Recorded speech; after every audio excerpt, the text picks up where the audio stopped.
Nabi Allah Saleh kemudian diutuskan oleh Allah kepada kaum Samud. Samud duduk di mana tuan-tuan? Duduk di Al-Hijr. Dalam Quran ada tak surah Hijr? Jumpa tak satu surah dalam Quran Al-Hijr? Itulah tempat kaum Nabi Allah Saleh, ataupun disebut Wadil Qura. Kaum Nabi Allah Saleh adalah satu kaum yang mana mereka ini menolak mukjizat yang datang daripada Nabi Allah Saleh. Mereka lawan Nabi Saleh, mereka tentang Nabi Saleh. Bahkan mereka mengejek-ngejek Nabi Saleh, seolah menghina Nabi Saleh. Kalau nak diutuskan Nabi, bukanlah di kalangan kami. Oh, tak boleh nak utus Nabi di kalangan orang kampung sendiri. Dia jadi lekeh seolah-olah. Kalau kurang-kurang mari daripada kampung lain. Kampung ni kami dah kenal hang lagu mana, tiba-tiba nak mengaku Nabi, tiba-tiba nak mengaku Rasul. Kalau boleh tu orang dari tempat lain. Kalau betul-betul nak Nabi, mari tempat lain, sanggup terima. Tapi kalau mari tempat lain pun lawan, apa cerita? Dan mereka lebih jauh tak mau manusia macam mereka. Nak lagu mana? Kalau boleh nak dari kalangan malaikat. Oh, sombong. Manusia sama manusia jadi Nabi ni payah. Nak hak jenis makhluk lain hak lagi mulia. Kalau patut ada Nabi pun dari kalangan malaikat. Kalau malaikat turun sekalipun, jadi Nabi dan Rasul, kalau nak tolak tetap berlaku penolakan. Alasan boleh dibagi. Lepas tu macam-macam pula tu. Lepas tu nak siapa pula jadi Nabi? Hakikatnya bila berlaku demikian minta bukti. Iyalah dah mengaku Nabi, mengaku Rasul, apa bukti dia? Bukti dia ialah Nabi Allah Saleh mendatangkan mukjizat bentuk apa tuan-tuan? Bentuk macam mana? Keluarnya seekor unta daripada celah batu. Batu yang besar, batu yang kukuh, batu yang keras, tiba-tiba keluar unta. Hebat ke tak hebat? Hebat. Kalau hari ini contoh, antara mukjizat saya ialah kebetulan ada semok tepi tu. Lepas ni akan keluar seekor anak lembu. Tiba-tiba keluar sungguh. Betul lah, kebetulan anak lembu keluar semok. Tu bukan mukjizat. Hak ni batu. Memang dari sudut akal, logika dan rasional binatang apa pun tak akan keluar.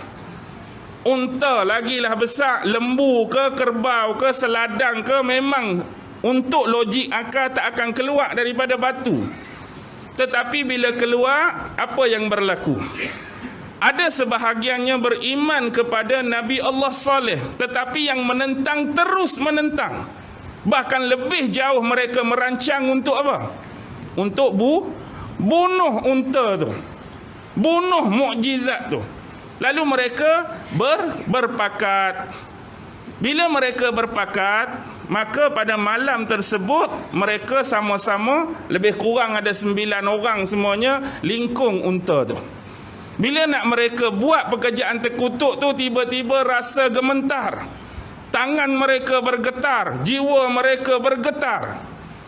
Tapi akhirnya datang seorang wanita mempelawa anak-anak perempuan mereka yang cantik. Ni satu lagi nahas dan bahaya. Kadang-kadang kita nak buat satu dosa tu, mari dah perasaan tak best. Mari dah perasaan tak sedap hati. Bahaya ni. Langgar peraturan ni. Langgar syariat ni. Macam dah tak berani. Tiba-tiba mari jenis malaun macam ni, dia tawarkan macam-macam. Makcik ada anak dara cantik. Kalau hang bunuh ustaz, memang makcik bagi kat hang. Dia jadi lagu lain semangat tu. Betul. Jenis-jenis orang macam ni dia pergi topak pula. Kita tu berasa tak best dah. Kita berasa tak seronok dah nak buat benda tu. Dia mari. Kalau ni anak dara makcik memang milik hang lah. Anak perempuan makcik tu sekali dengan rumah-rumah, ambil lah kat hang. Dia jadi semangat lain. Semangat apa? Semangat nak tambah buat jahat tu. Ada tak jenis manusia macam ni? Yang orang nak berhenti, yang orang berhati-hati, yang orang dah rasa tak seronok, dia pergi topak nak suruh jadi juga benda tu. Tapi yang lebih sadis ialah nak bunuh unta mukjizat, seolah-olah nak menghapuskan mukjizat. Lepas pada dibunuh unta, mereka merancang nak bunuh siapa? Nak bunuh Nabi yang keluarkan mukjizat. Nak pi rumah Nabi Soleh, bunuh Nabi.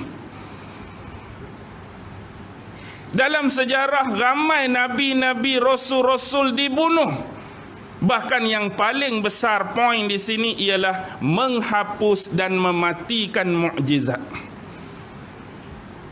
Poin menghapus dan mematikan mukjizat mereka guna dari sudut rasionalism.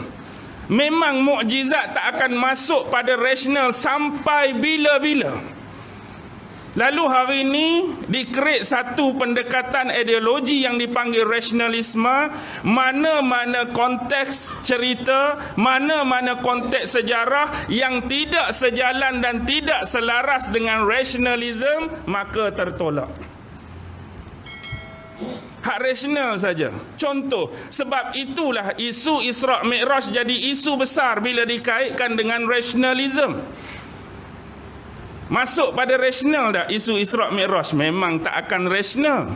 Sebab malam tu Nabi naik apa? Naik buraq. Buraq pula boleh terbang. Oi, hebat ni. Tapi tak masuk akal pula cerita ni. Rasional dia tak ada. Jadi kalau main dengan rasional, maka cerita ni seolah jadi cerita tahyul. Isra' Mi'raj jadi dongeng. Tetapi ini adalah mukjizat yang wajib kita percayai kerana Al-Quran menceritakan tentangnya, Rasulullah menceritakan tentangnya.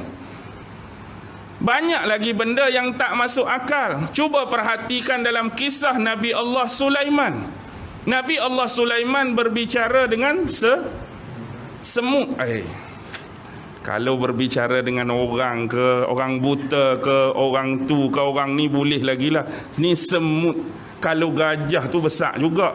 Ni kecil je. Tiba-tiba Nabi ni sembang pula dengan binatang kecil. Hak nampak tak berapa nak nampak ni. Maka benda ni akan dianggap dongeng tak rasional, tak masuk akal. Kita perlu tolak benda ni. Kalau saring punya saring benda macam ni dalam Quran, agak-agak berapa ayat Quran yang perlu ditolak sebab tidak ada rationality? Banyak ke tak banyak? Banyak, cukup banyak.